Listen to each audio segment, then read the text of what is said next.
Bismillahirrahmanirrahim. Assalamualaikum warahmatullahi wabarakatuh. Alhamdulillah, alhamdulillahi ala hadhihi ni'mat wa asyhadu anna sayyidana Muhammad al-Fatih lima ughliq wal khatimi lima sabaq nashiril haqqi bil haqq wal hadi ila siratikal mustaqim wa ala alihi wa sahbihi haqqa qadrihi wa miqdarihi al-azim wa la hawla wa la quwata illa billahil aliyil azim. Wa ba'd. Qala Allah ta'ala fi muhakami tanzili wa huwa asdaqul qailin. A'udzu billahi minasyaitonir rajim. Wa ma arsalnaka illa rahmatan lil alamin. Faqala alaihi salatu wassalam, sallu alayya fa inna salata shifaa'un likulli da'. Shadaqallahul azim wa sadaqa rasulun habibun nabiyul karim wa nahnu ala dzalika minasyahidina wasyakirin walhamdulillahi rabbil alamin. Hadratul mukarramin wal muhtaramin, yang kita hormati, yang kita muliakan segenap para asatid, para alimin ulama, para hujjaj, para sesepuh, para aparatur pemerintah, dan juga kepada semua para jamaah kaum muslimin wal muslimat, hadirin hadirat, para pemuda-pemudi pecinta Nabi Muhammad sallallahu alaihi wasallam yang dirahmati oleh Allah Subhanahu wa taala. Terkhusus yang kita hormati Dewan Penasehat Masjid Jami Al-Hidayah, di antaranya Al-Ustadz Haji Sunat Haji Suntara, kemudian Haji Ali Bushro, Haji Abai Subarna, Haji Farid Ridwan SPD, yang kita doakan beliau-beliau mudah-mudahan panjang umur, sehat walafiat, amin ya rabbal alamin. Kemudian Ketua DKM Masjid Al-Hidayah Sukaraya, Al-Ustadz Al-Haj Tisna Adi Wijaya LC, yang kita doakan juga beliau mudah-mudahan senantiasa Allah Ta'ala panjangkan umurnya, sehat afiat, dan Allah anugerahkan keberkahan di dalam ilmunya agar senantiasa terus bisa membimbing kita semuanya, amin ya rabbal alamin. Juga hadir di tengah-tengah kita Al-Ustadz Saiful Bahri, Al-Ustadz Komarudin, Al-Ustadz Maulana Yusuf, kemudian juga Al-Ustadz Eno Soekarno, dan segenap para asatid yang lainnya yang mohon maaf saya tidak sebutkan namanya satu persatu, namun hal yang demikian tidak mengurangi rasa hormat, rasa ta'zim saya kepada beliau-beliau. Juga hadir aparatur pemerintah kita, Bapak Camat, kemudian Bapak Kepala Desa, Bapak Kapolsek atau Bimaspol, kemudian Bapak Dusun, Bapak RW, Bapak RT, dan segenap para aparatur pemerintah yang lainnya yang mohon maaf saya tidak sebutkan namanya satu persatu, namun hal yang demikian tidak mengurangi rasa hormat, rasa ta'zim saya kepada beliau-beliau. Dan terkhusus salam hormat, salam ta'zim saya sampaikan kepada semua jajaran panitia yang telah mensukseskan acara pada malam yang penuh dengan kemuliaan ini. Kita doain panitia-panitianya dan siapapun yang terlibat di dalam mensukseskan acara ini malam, mudah-mudahan semua kebaikan-kebaikannya menjadi amalan yang membanggakan kelak di hari kiamat ketika berjumpa dengan Nabi Muhammad sallallahu alaihi wasallam, amin ya rabbal alamin. Alhamdulillah, puji syukur kehadrat Allah, ini malam Allah Ta'ala kumpulin kita di masjid ini buat ngerayain daripada peringatan maulid Nabi Muhammad sallallahu alaihi wasallam, yang mudah-mudahan dengan asbab wasilah kemuliaan kumpul kita ini malam menjadi wasilah turun rahmat, taufik, dan hidayah dari Allah untuk kita. Dan mudah-mudahan Allah nggak angkat kita dari majlis ini kecuali dirontokkan dosa-dosa kita, diampunkan kesalahan-kesalahan kita, dimudahkan urusan-urusan kita, diijabah doa-doa kita. Yang masih sekolah mudah-mudahan diberikan kemudahan di dalam sekolahnya, yang punya utang piutang dikasih rezeki buat bayar utangnya, yang belum dapat jodoh mudah-mudahan dipertemukan dengan jodohnya. anak urusan jodoh aminnya kenceng bener. Ampunin dosa bocil. Kacau di sini ada yang jomblo, di sini yang jomblo. Bocil ikut-ikut angkat tangan. Yang pacaran ada enggak yang pacaran? Yang punya pacar ada enggak yang punya pacar? Yang pacaran kita doain malam ini putus. Ternyata banyak yang jomblo. Lo hasut aja Ndut. Yang jomblo di sini, coba yang jomblo angkat tangan yang jomblo. Wah, kesian banget nggak laku. Nggak semua mendung itu turun hujan, betul. Dan nggak semua yang PDKT bisa jadian, benar. Dan nggak menjamin orang yang pacaran bisa sampai ke pelaminan, betul. Dan tidak semua orang yang jomblo itu kesepian. Wah, hidup jomblo. Jadi nih remaja-remaji ini kita zaman masuk zaman digital. Zaman digital hampir sebahagian besar manusia megang handphone, betul? Ada di sini yang nggak punya handphone? Sian deh loh. Hampir sebagian besar manusia pada punya handphone. Sampai mau tidur yang dilihat apa? Bangun tidur yang dicari. Mau makan ditemenin sama. Sampai kadang-kadang masuk kamar mandi sambil bawa. Ada dia orangnya di sini. Yang mana dia orangnya? Masya Allah. Maaf, gara-gara handphone nggak sedikit regenerasi anak keturunan kita rusak.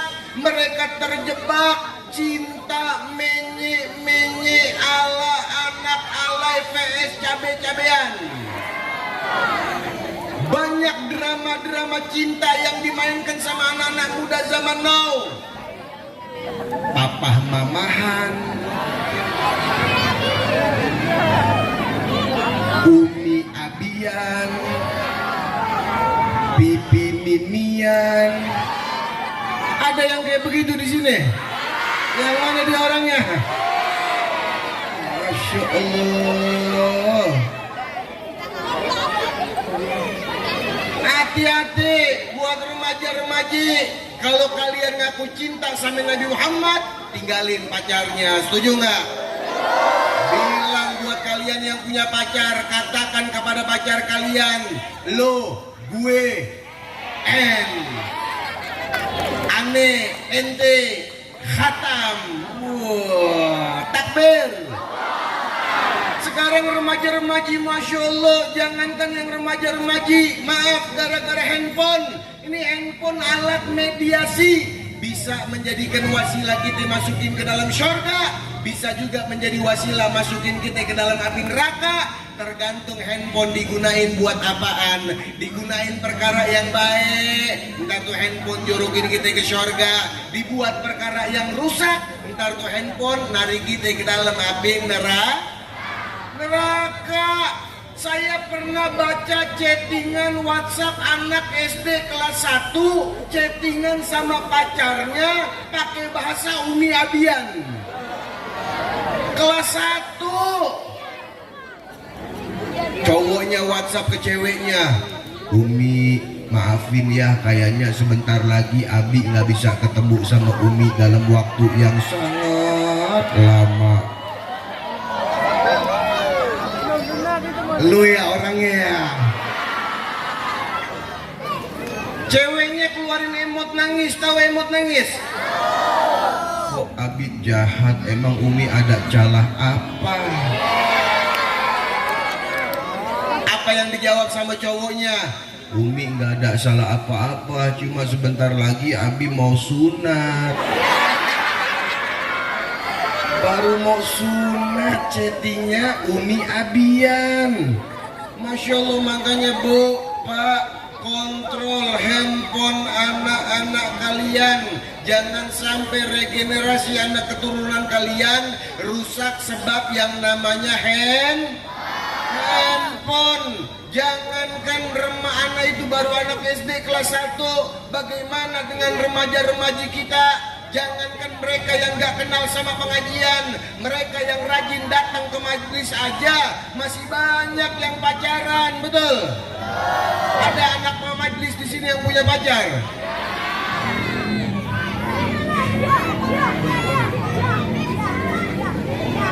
Apa lo bocil? Datang ke majelis boncengan sama yang bukan mahramnya, mentang-mentang datang ke majelis, begitu ditanya, nih ente berdua pacaran? Jawabannya, maaf Bib, kita emang nggak pacaran kayak orang-orang, kita mah ta'arupan. Kita mah nggak mau ayang-ayangan Bib, kita mah umi abian. Kalau tengah hari bolong teleponan, umi jangan lupa ya mam tiang. Dan anak remaja-remaji zaman sekarang pacarannya udah pada berani, masih pacaran yang dibahas masalah tentang bab nama anak. Entar kita kalau punya anak namain capah ya. Dan maaf, orang tua zaman sekarang juga ngasih nama anak bukan tanya ke ulama, tanya ke kiai, tanya ke guru. Mereka lebih percaya tanya sama Syekh Google. Ada di sini yang ngasih nama anaknya lewat Google. Yang mana orangnya? Ada lagi ngasih nama anak singkat-singkat, nama bapak, nama emak disingkat jadiin satu buat nama anak. Bapaknya Abbas, emaknya Kokom. Baskom. Na'udzubillah min. Nih, terkhusus nih para akhwat, jaga harga diri kalian, jangan sampai gampang tergoda sama yang namanya cinta, betul? Allah ciptakan akal 10 dan perasaan 10. 9 akal diletakkan di laki-laki, sisanya 1 ada di wanita. Sedangkan perasaan 9 yang Allah letakkan di seorang wanita, sisanya 1 ada di laki-laki. Laki-laki lebih mengedepankan akal daripada perasaan. Kenapa? Karena akal laki-laki 9, perasaannya 1. Sedangkan wanita lebih mengedepankan perasaan daripada akal. Kenapa? Karena perasaan wanita 9, akalnya 1. Laki-laki lebih banyak main akal daripada perasaan. Makanya laki-laki ada istilahnya laki-laki buaya. Laki-laki demennya akal-akalan, tukang bohong, ngegombal, sifat laki-laki. Ini playboy semua ini tuh.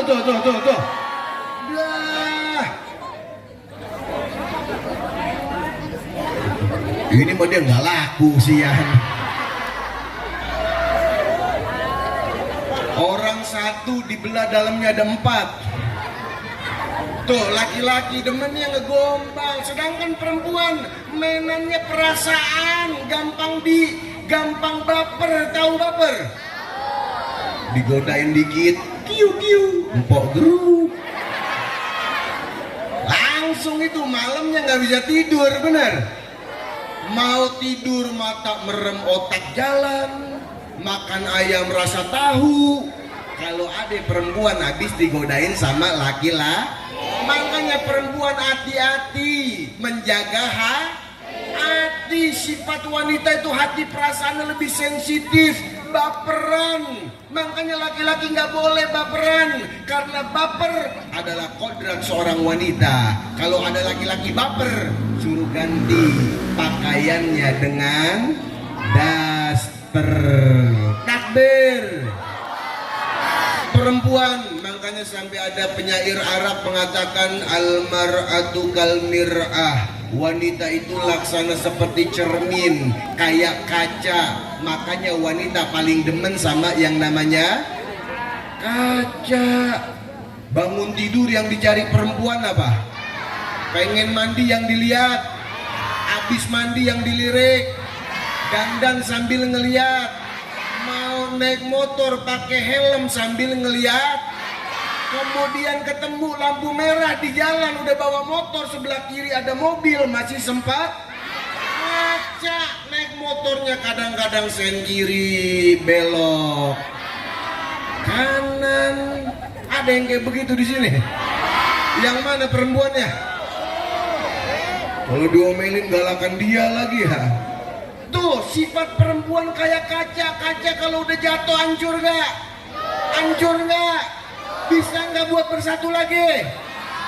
Bisa, tapi nggak akan menghasilkan gambar yang sempurna. Begitu juga hati seorang wanita, kalau dia sudah jatuh cinta, puisi-puisi akan ditulis selalu dengannya. Statusnya, mengenalmu adalah takdirku, mencintaimu adalah pilihanku, dan resiko terbesarku ketika menahan rindu untukmu. Perempuan kalau udah disakitin hancur hatinya. Bisa nggak maafin orang yang udah nyakitin tuh perempuan? Bisa, tapi sangat sulit untuk melupakan.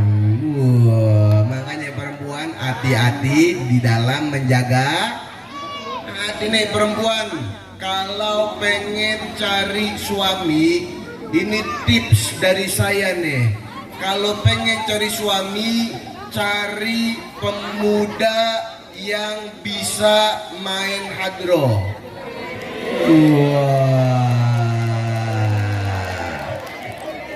Kenapa?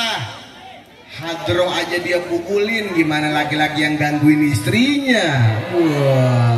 Takbir. Makanya kira-kira kita siap nggak handphone kita dipakai buat hal-hal yang baik?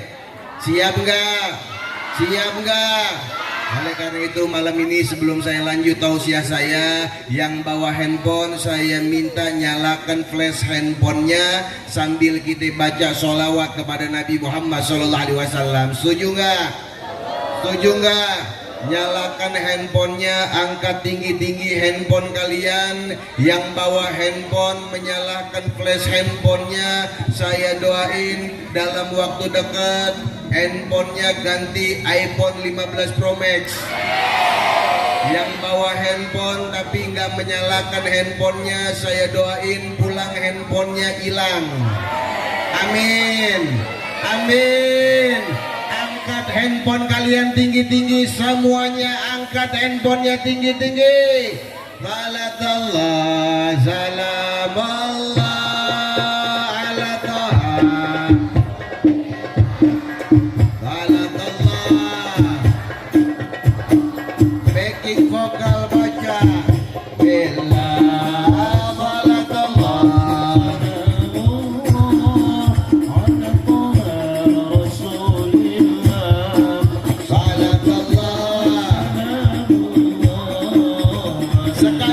sholatullah yang kompak. Sholatullah, salamullah ala Taha. Sholatullah. Sama-sama tawasalna. Tawasalna bebas.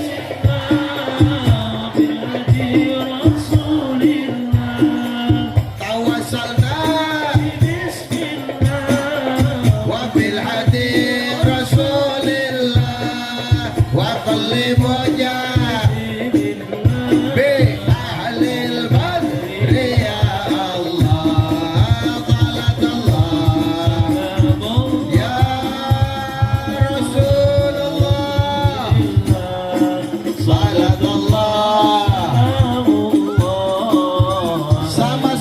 semuanya ilahi ilahi salimil minal afati wan nikamat salimil ummah minal afati wan nikamat wa min amin wa min umma bi ahlil badriya sallu alaihi wa ala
Maulid yang mulia Nabi Muhammad sallallahu alaihi wasallam. Yang mulia Nabi sallallahu alaihi wasallam diutus oleh Allah taala untuk menyempurnakan daripada yang namanya akhlak. Di akhir zaman berapa banyak di antara hamba-hamba Allah mereka melenceng dari akhlak yang mulia Nabi Muhammad sallallahu alaihi wasallam. Mereka lebih senang menghidupkan hal-hal yang diajarkan oleh orang-orang barat daripada mengikuti daripada perkara yang diajarkan oleh yang mulia Nabi Muhammad sallallahu alaihi wasallam. Banyak banget perkara-perkara yang diacak-acak di dalam syariat Islam oleh orang-orang barat, dari mulai perilaku, akhlak, budaya, pakaian, fashion dan lain sebagainya. Semuanya sebahagian besar umat muslim mereka lebih senang menghidupkan sesuatu yang berhubungan dengan orang barat daripada yang diajarkan oleh Nabi Muhammad sallallahu alaihi wasallam. Satu contoh, kita lihat berapa banyak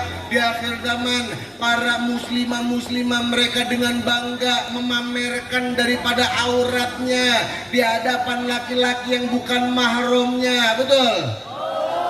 Alhamdulillah perempuan di sini semuanya pakai jilbab. Alhamdulillah.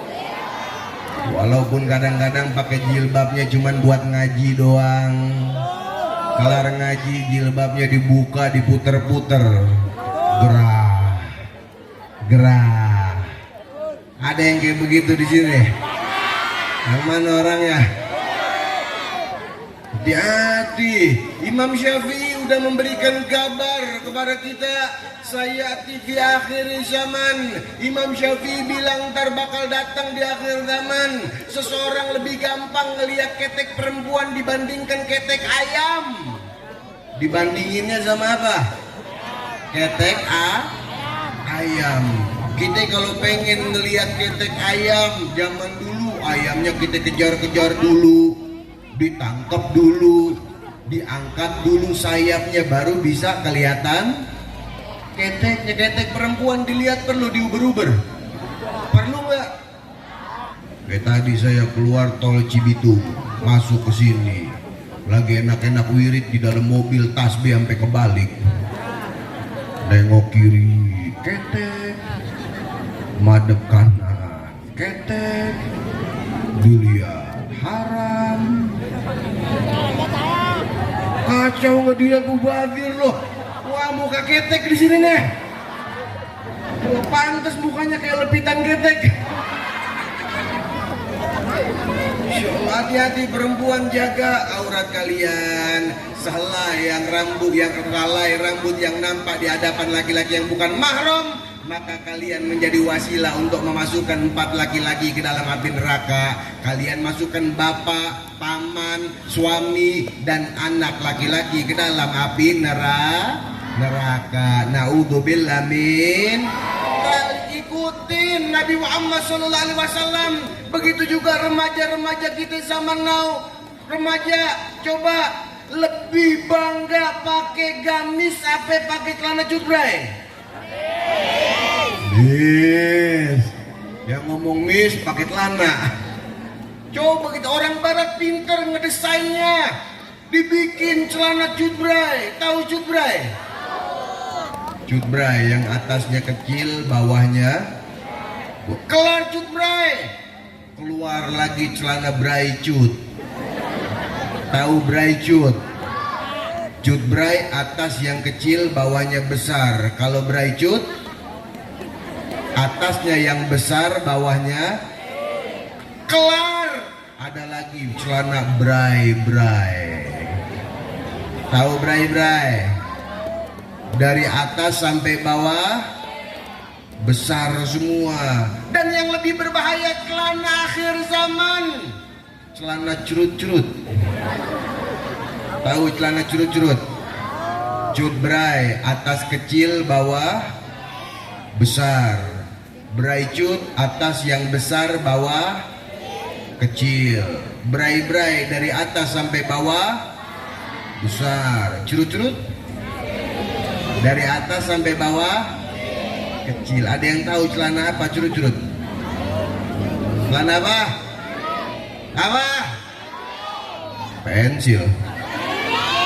Legging. Siapa biasanya yang pakai celana legging? Laki-laki loh, jangan bejendol. Laki-laki pakai legging.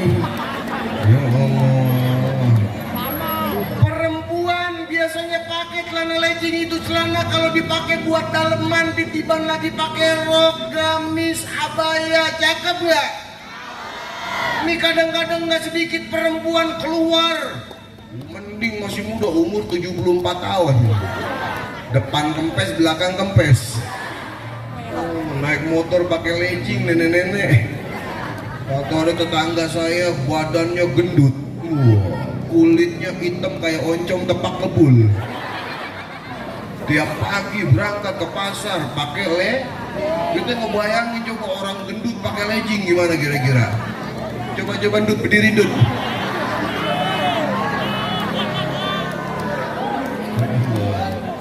Tuh, baik-baik pakaian yang rapi. Anak muda belajar ngefans sama Nabi Muhammad. Kalau udah ada anak muda, gua demen ame baju koko, demen ame sarung. Buru-buru bu lah minta biar jadi mantunya ibu. Amin. Wah, soleh-soleh banget tuh mukanya tuh. Calon-calon para imam yang akan membahagiakan makmum-makmumnya. Wah, takbir. Belum lagi regenerasi anak-anak muda kita zaman sekarang, Masya Allah, sampai urusan masalah tentang cara nyukur rambut aja ngikutin orang-orang Yahudi. Kanan botak, kiri botak, atas kasih jambul, ujung dikasih saus bakso warna merah. Ada yang begitu di sini.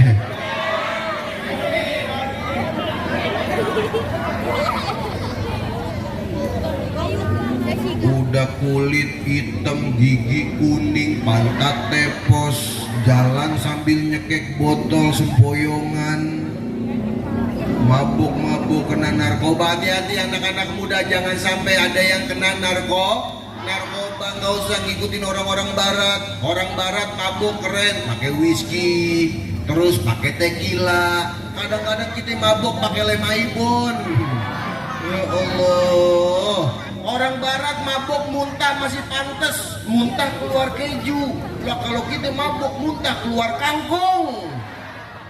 Ya Allah, udah ikutin yang mulia Nabi Muhammad Sallallahu Alaihi Wasallam. Aduh lagi anak muda kuping ditindik.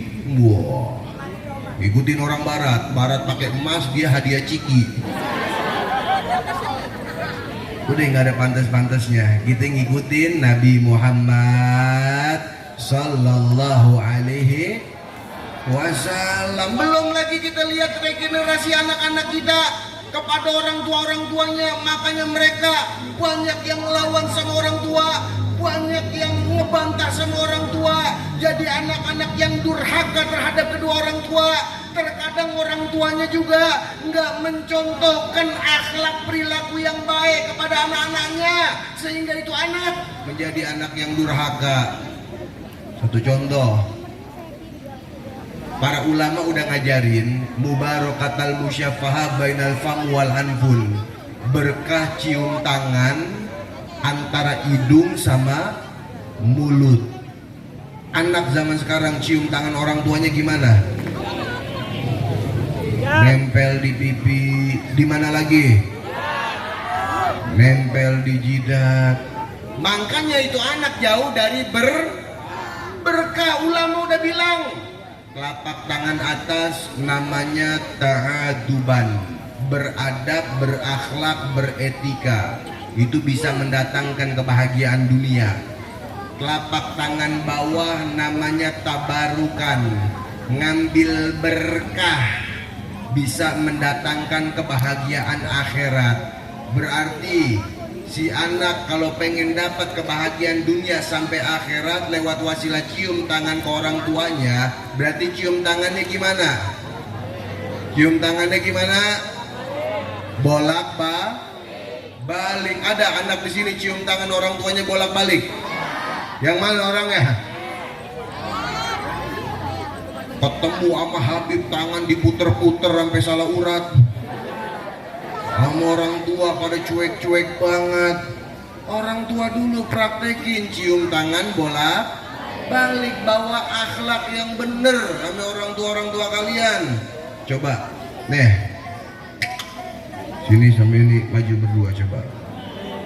Iya berdua, ini iya. Sini berdiri dulu, ini dulu. Saling berhadapan, coba saling berhadapan. Mau ngapain lo? Jaga tangan aja lo. Pede amat lo. Ini namanya siapa? Agung. Oh, Dika. Yang satu lagi namanya siapa? Fahri sama Dika. Pecinya kemana? Coba saya pengen minta contoh cium tangan antara Ferry dan Dika. Yang jadi anaknya Ferry atau Dika? Lu merasa muda kita tua. Ini anaknya.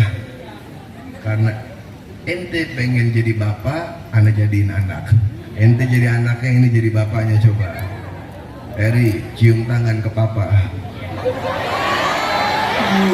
Benar ya? Benar nggak? Salah. Bukan di sini, di hidung, mulut.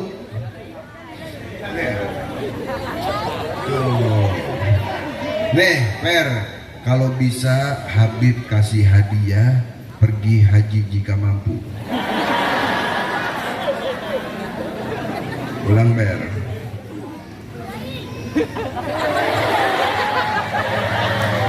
Nempel, belum nempel tadi.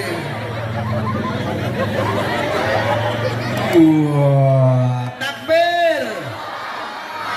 Gantian, sekarang kamu yang jadi anak.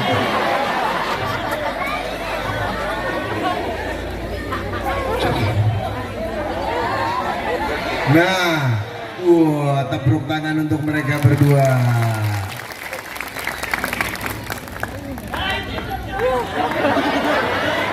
Ahmad ya Habibi, Habibi, Habibi salam Habibi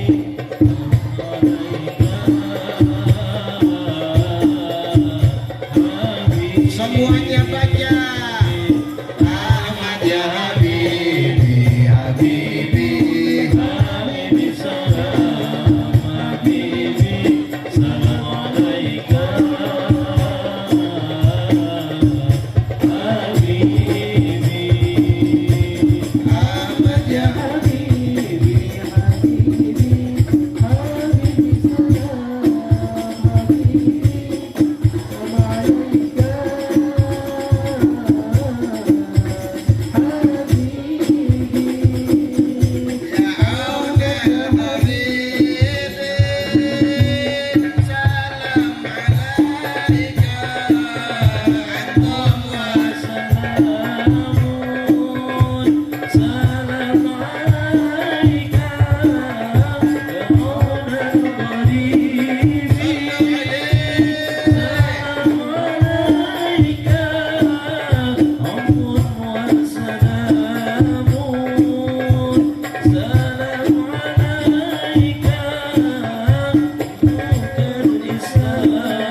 juga pada malam yang penuh dengan kemuliaan ini kita ngerayain peringatan Maulid Nabi Muhammad. Intinya biar kita bisa lebih kenal lagi dengan Nabi Muhammad Sallallahu Alaihi Wasallam. Banyak banget kemuliaan yang Allah Ta'ala anugerahkan dari apa-apa yang ada di dalam diri yang mulia Nabi Muhammad. Jangankan perkara yang mulia, sampai kalau perkara yang hina saja, apabila perkara tersebut bersandarkan kepada yang mulia Nabi Muhammad, maka perkara yang hina, perkara yang menjijikan menjadi mulia sebab bersandarkan kepada yang mulia Nabi Muhammad Sallallahu Alaihi Wasallam. Satu contoh, keringat. Tahu kita keringat?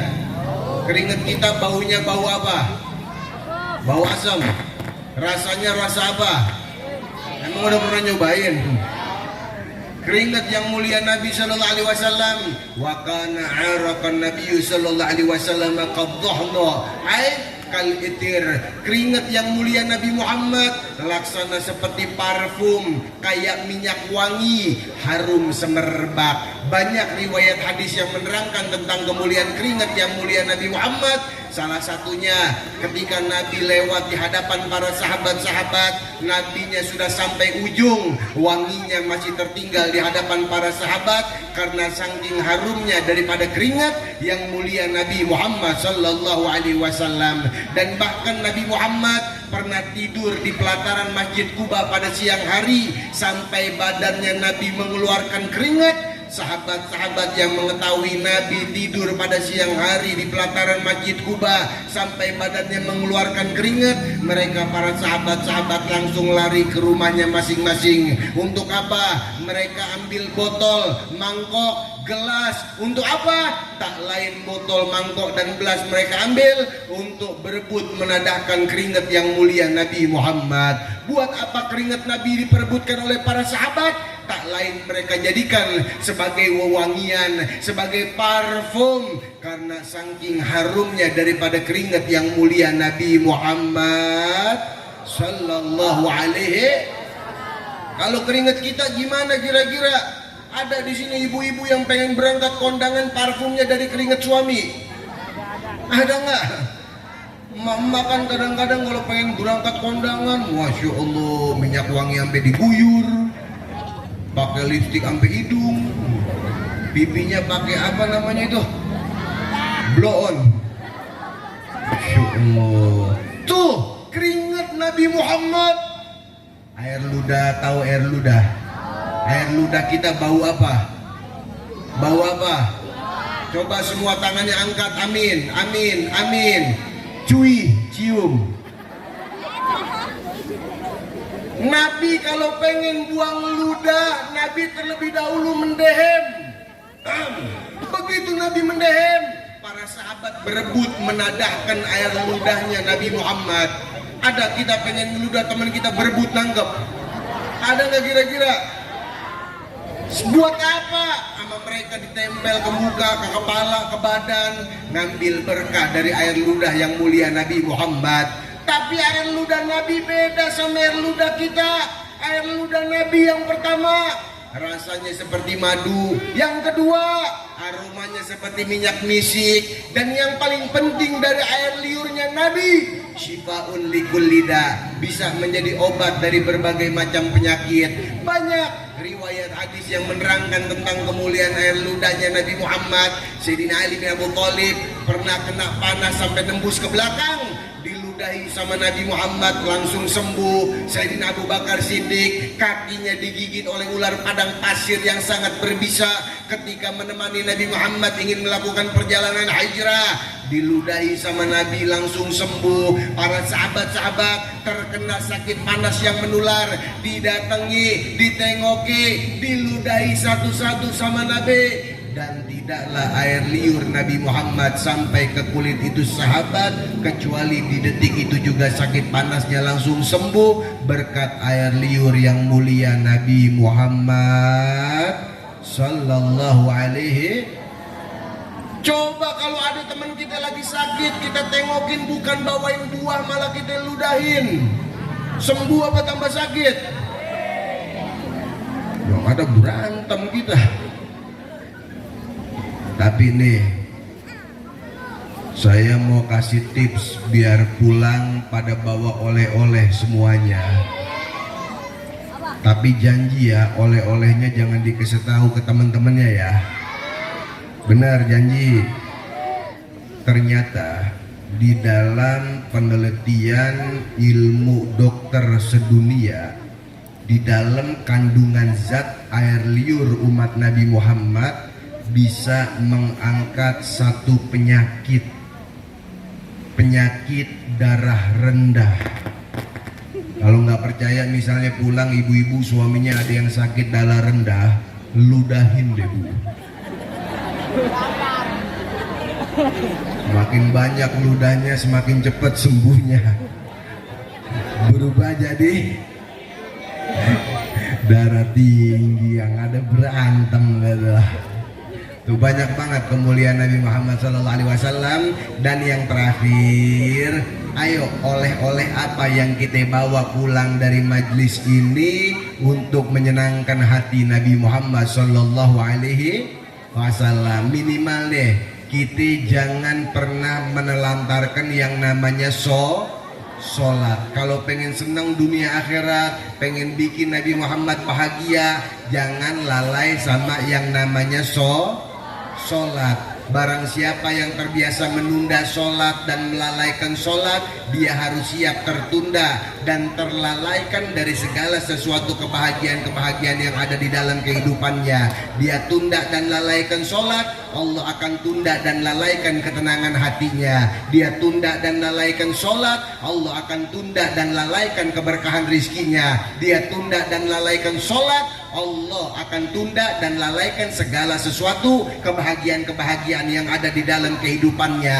Al-Imam Hasan Al-Basri, beliau sampai mengatakan, ayyu syai' ya'idu 'alaika min dinika idza hanat 'alaika sholatuka wa anta awwalu ma tas'alu anha yaumal qiyamah. Apa yang berharga atas agama kalian kalau sholat saja sudah tidak berharga untuk kalian, padahal pertanyaan yang akan pertama kali Tuhan kalian tanya kelak pada hari pembangkitan nanti tentang amalan sholat kalian. Seperti apa kalian mampu memperbaiki sholat, seperti itulah kalian akan mampu memperbaiki kehidupan kalian. Ketika kalian bisa perbaiki sholat, Allah akan perbaiki ketenangan hati kalian. Kalian bisa perbaiki sholat, Allah akan perbaiki keberkahan rezeki kalian. Kalian perbaiki sholat, Allah akan perbaiki segala sesuatu kebahagiaan kebahagiaan yang ada di dalam kehidupan kalian. Muadzin setiap hari sudah memberikan clue kepada kita, satu hari 5 kali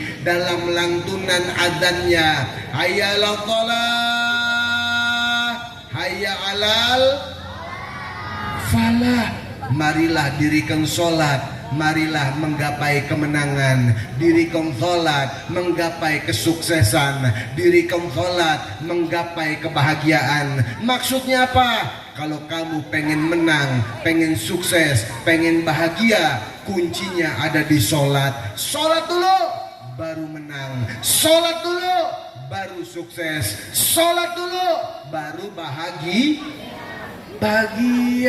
Pemuda kalau udah bisa rapikan sholatnya, hidup senang dunia akhirat. Amin, amin, amin.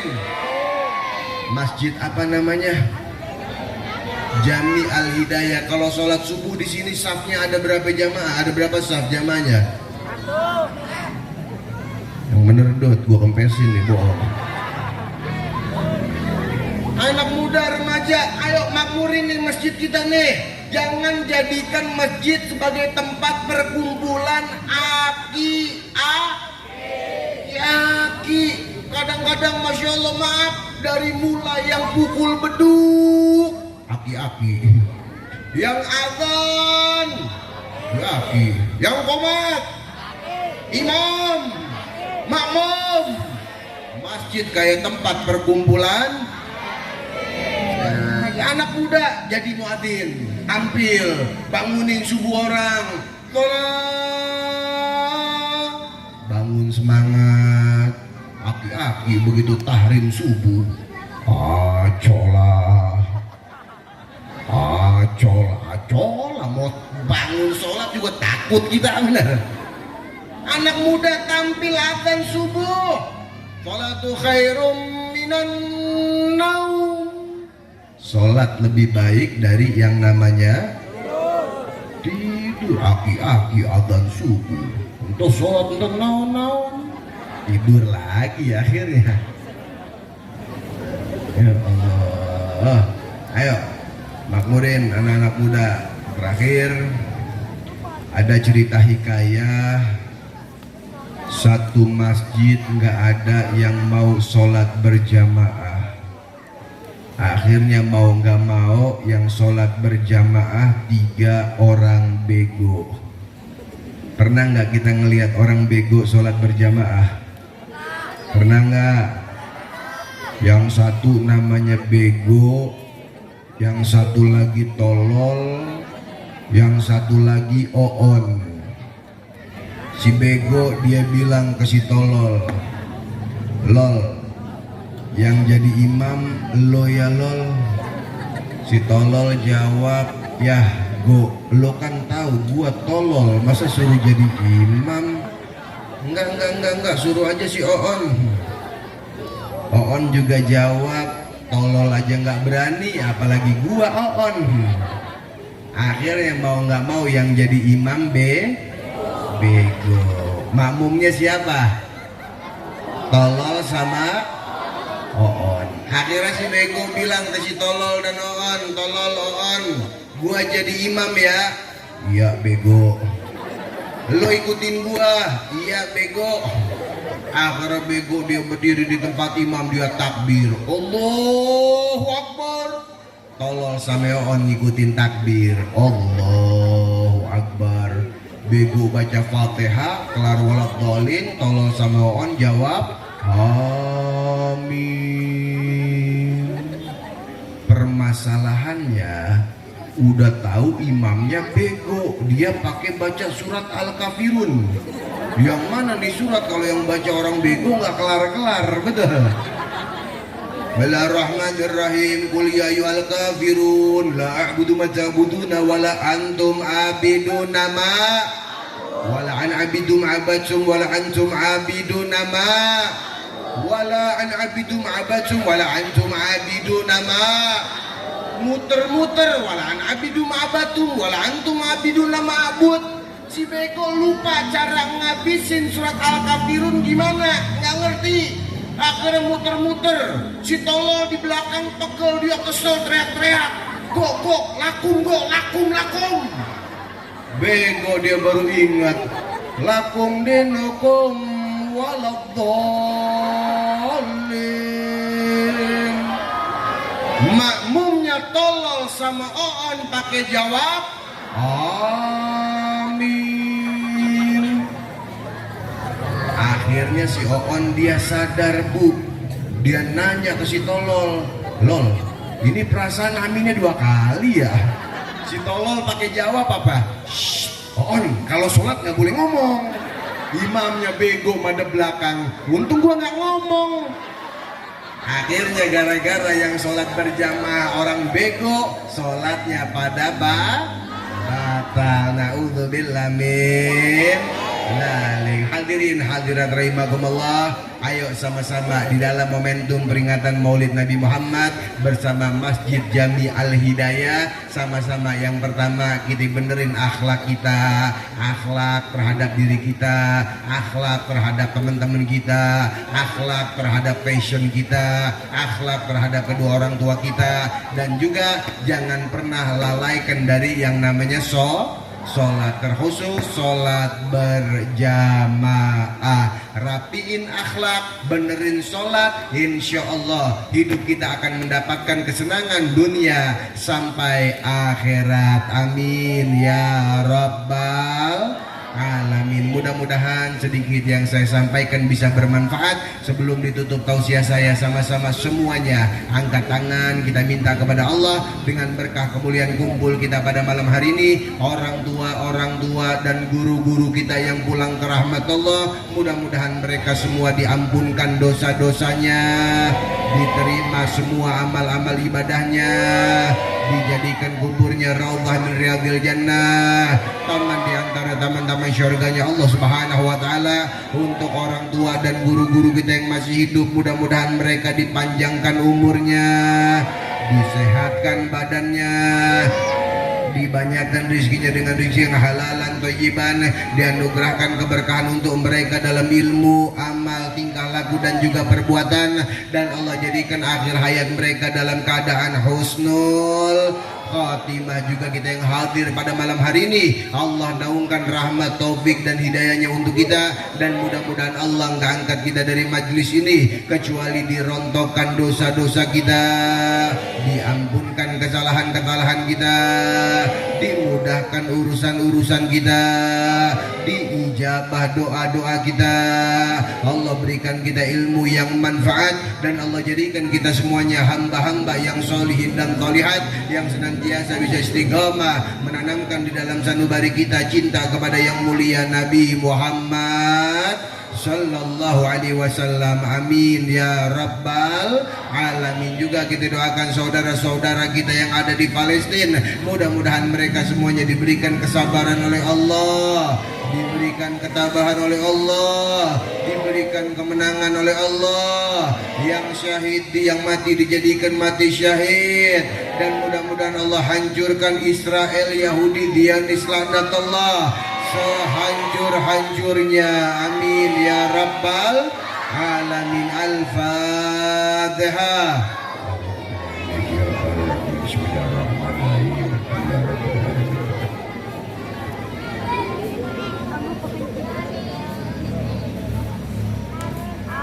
Hadza minni al-afu minkum. Assalamualaikum warahmatullahi wabarakatuh.